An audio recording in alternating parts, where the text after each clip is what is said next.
And impact, first round hit, 2,055 meters.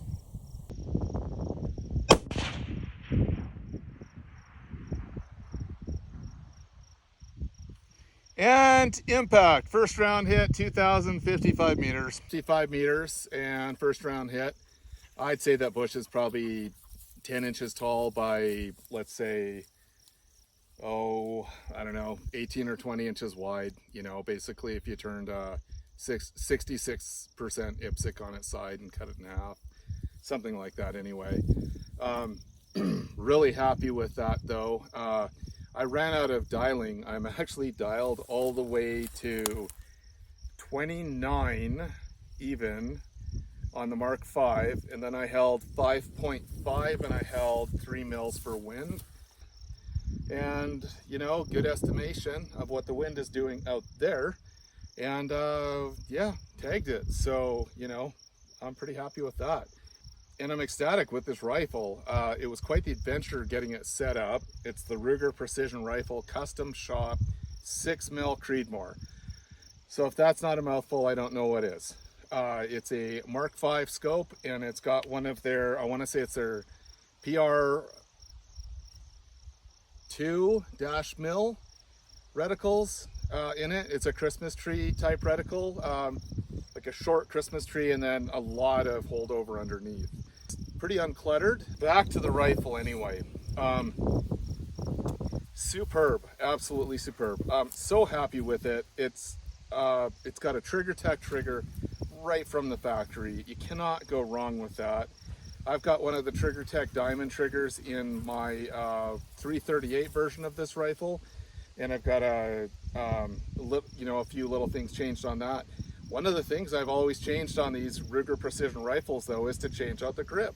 I hate those old school M16 style grips that come back in a big sweep, and I really like this Magpul KOE 2, and it's a rubber coated grip, and it's the most vertical of all of the grips that they offer. So it's really ergonomic whether you're shooting off the tripod or shooting prone or shooting off of, you know, barriers and stuff, right? And then moving forward, you know, we're using a Magpul type mag. You know, it comes factory with 10 round mags. You can get 20 if you want, but I don't like to go with the longer mags when it comes to precision rifles, because a lot of the times if you're shooting off of a barrier or something like that, or off of a hump of a hill or something, the longer mag will get in the way. Moving forward from there, we've got an Arca rail all the way from front to back on this fore end as well.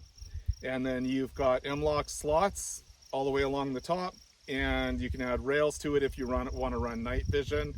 The fore end is plenty strong for running night vision, mounting other stuff on the front, and M-LOKs down the side as well too for whatever you want. Like I put a QD cup that came with it and a QD cup on the back, and I'm good to go.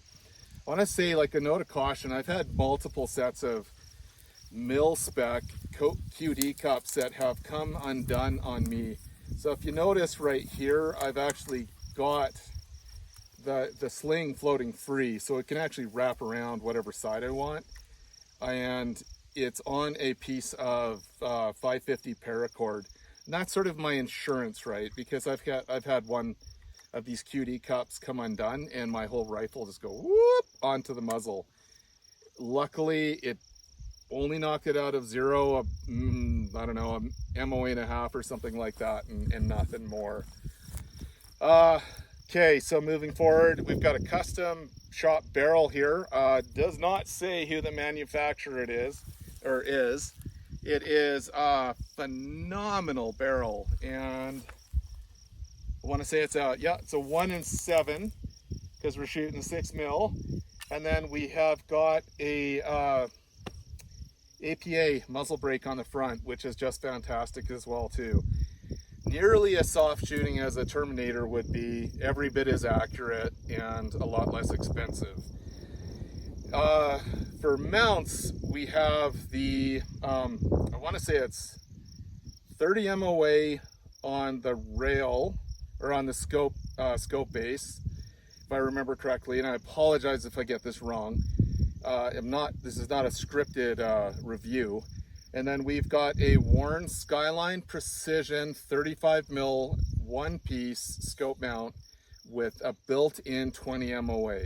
So between the two of them, I've got 50 MOA of slant, and this allows me to get nearly all the travel out of this scope, and that is freaking awesome.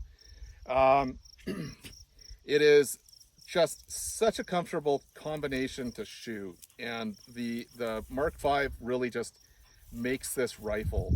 I am going to put another Mark V on this actually, and I'm going to put a Mark V with a Tremor 3 reticle and illumination on this next. This is actually going to go on to one of the school guns. And then moving back,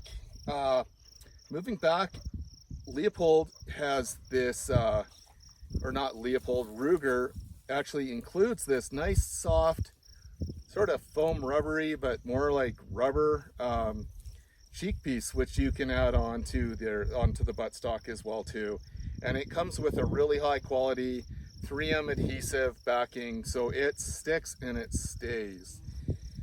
This is a nice improvement, because in the past I've had to make these things out of craft store foam and spray adhesive, and it's kind of a pain in the butt. Super tight hinge on this thing. You can tell they took the time and effort to make sure that this thing came out of the custom shop ready to go. But nonetheless, there is a couple of things to heed with this rifle, like any rifle. And I've had some really stupid, ignorant comments lately about, oh, you should buy a Tikka, blah, blah, blah. Well, I have Tikkas. I do exactly the same thing to my Tikkas as well too, which is to take them all apart, make sure everything is blue Loctited and torqued to spec. So if you buy one of these rifles, and I highly encourage you to, because you will have a ton of fun with it, you can rebarrel it yourself with just a few tools, and save yourself a ton of money in the long run. And you can do everything from hunting to just hobby target shooting to competition shooting with this thing. These custom shop rifles are very smooth running the action, much smoother than the non-custom shop ones have been in the past. I can't speak to what the new generation of RPRs is like, because I haven't got a new one in a few years now besides this one. But this one is absolutely buttery smooth, and it's a lot quieter than they were in the past. If you really don't like the buttstock, you can switch it out to anything that fits on an AR-15 or AR-10. You can get one of the Magpul readily adjustable ones.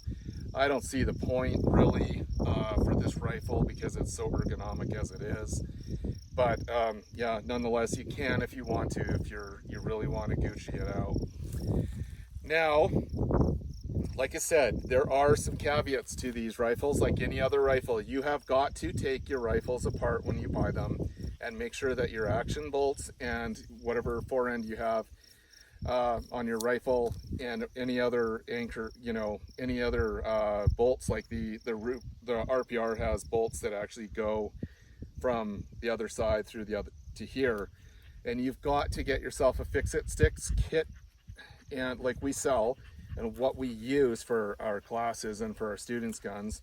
And you've got to get your blue Loctite, get a fresh container of blue Loctite, make sure it's really well mixed, pull all the machine screws out, and then dip them in blue Loctite, start them again, get them all started. Don't torque any of them down until they're all started, and go through and torque to proper spec, especially with your scope mounts, your base, and so on. With bases, what I like to do all the time now, because none of them are machined quite perfectly to match any rifle, I like to put a copious layer of blue Loctite between the scope base and the top of the action, whether it's Remington actions, whether it's the RPR, it's Tikka, it's whatever, right? And then blue Loctite on the scope cap screws as well too. So while we're talking about scope cap screws, one of the best things about this setup right here is the modularity that Warren has built into it. You can actually attach a dope sheet to the top of this thing. You can have a pull-out level that compresses in, keeps it in and out of the way, and stops it from getting snagged on stuff. And you can add it to the front, the back, or whatever you want to do. So, you know, it's great in that way because it saves you having to attach other things to the front, like this level that I've got on here right now, which is from US Optics. And this fold-out level is great, but it's expensive and it's hard to get, and they've been out of stock for like a year. I think they have some in stock. So I will say there's a couple of things. We've been a dealer for, just to be upfront, we've been a dealer for TriggerTech for quite a few years now, since we were located in Canada where we started. And you know, once we went TriggerTech, we never went back. I think you guys all knew I was going to say that. You know, we're happy to get you guys one of these things, and let me just leave off. We have 11,280 acres of training land on 3 different sections. One that's a 10,000 acre section. This is roughly like 5 miles by 5 miles. And then 2 other sections that are 640 acres apiece. And they all have different challenges with them. And, you know, we're at a high elevation. We are at you know, we're in an area that has really high winds, and it just provides like just a phenomenal place to learn and challenge yourself, push yourself to the failure point, and then learn from there, and then move on to become a better shooter. We'll push guys to 2,000 yards, you know, plus in 35, 37 mile per hour winds.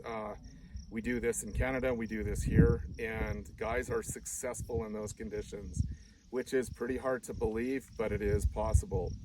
So the other thing that we do offer too is we offer a 5% discount off anything that you buy from us for life after you take a course from us. And trust me when I say that we will save you a lot of money if you're getting into this and you want to learn about the equipment and what you need to have on hand to make yourself successful. How to set everything from how to set up your rifle to how to, you know, reload, and then how to shoot in, you know, difficult terrain from high plateau deserts to high mountain environments, flat mountain environments, you know, whatever you want to do. So yeah, check us out, Rangetech US, and thank you for sticking around throughout this review. Loving this rifle. This is my new favorite precision rifle. And I have got some really nice ones. You know, I've got a couple of custom built rifles, and this thing just takes the cake. It is just so much fun. And we didn't even talk about the 6mm Creedmoor. What a cartridge. I mean, you saw it there. That's a first round hit. And if you really, really want to, you guys can count the seconds from the time I shot to the time that the round actually arrived on target. And I'll tell you the specs of the cartridge and the feet per second and so on, and you guys can verify yourself for the distance if you'd like. All right, that's it. Have a great one, guys.